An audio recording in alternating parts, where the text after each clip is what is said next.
إلهي يا متعالي ارحم حالي. So you know, Hamim is a close friend. Now when you talk to your close friend that you haven't spoken to in a while, is there a different tone? There is, isn't it? Allah is forcing this da'i to internalize something almost humanly impossible. He is asking the da'i to internalize the guy in front of you is hateful. It's become clear that he's hateful, but to you, you have to pretend that he is your protective, intimate, close buddy, your friend.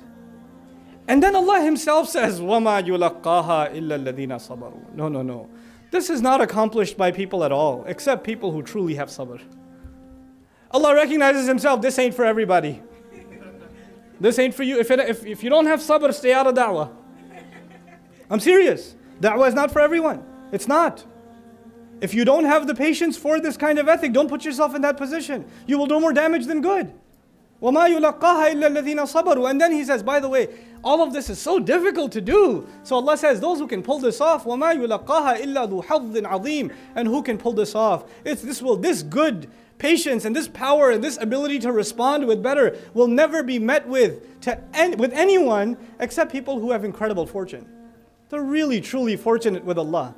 Why? Because when Allah gives you more difficult challenges, then the rewards are proportionately higher.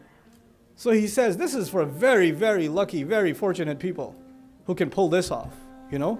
وَمَا يُلَقَّاهَا إِلَّا ذُو حَظٍّ عَظِيمٍ. Now He says, وَإِمَّا يَنزَغَنَّكَ مِنَ الشَّيْطَانِ نَزْغٌ. In the middle of that heated debate, if shaitan comes and pokes at you, and if he wants you to respond and forget that you're looking at a friend, and you look at him as an enemy just like he looks you as an enemy, and you get heated yourself, then at that time seek the refuge of Allah. And then He says, إِنَّهُ هُوَ السَّمِيعُ الْعَلِيمُ. No.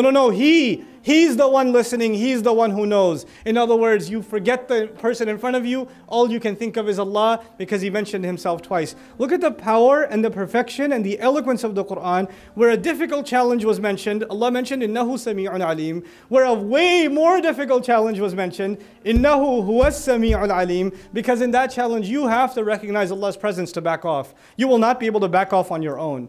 There will be something that switches off inside of you. There's an animal part of us, the gear that just clicks, and you go into hyper-aggressive mode and you turn into someone else. The only people who can back off from that are people who recognize Allah's presence. Let me give you a psychological example of that. You're about to get really angry with your younger brother, and your dad walks in. Why you?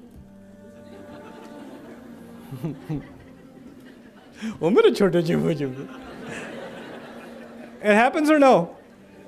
You recognize your father's presence and you realize, no. Nothing. What were you saying? No, nothing.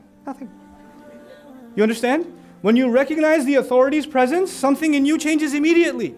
You were about to be angry, but you're like, I know I get in trouble if I say anything now. Allah reminds you of Himself at the right moment.